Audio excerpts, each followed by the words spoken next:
Ice cream তৈরির জন্য দুধ গরম করতে, তার সঙ্গে দিচ্ছি আমন্ড আর মিচড়ি আর দুটো এলাচ। এলাচটা দুধে দিয়ে দিচ্ছি। এবার মিচড়িটা দিয়ে দিচ্ছি।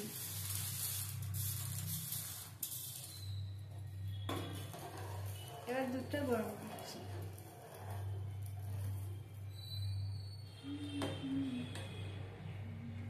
আমন্ডগুলো বেটে নিয়েছি মিক্সিতে, এবার এটাকে দুধে দিয়ে দেব।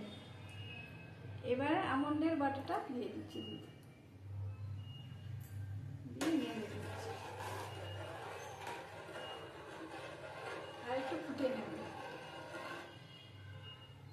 এটা ঠান্ডা হয়ে গেছে, এই দুধটা ঠান্ডা দুধটা ভালো করে মিশিয়ে নিয়েছি। এবার এটাই ঢালবো।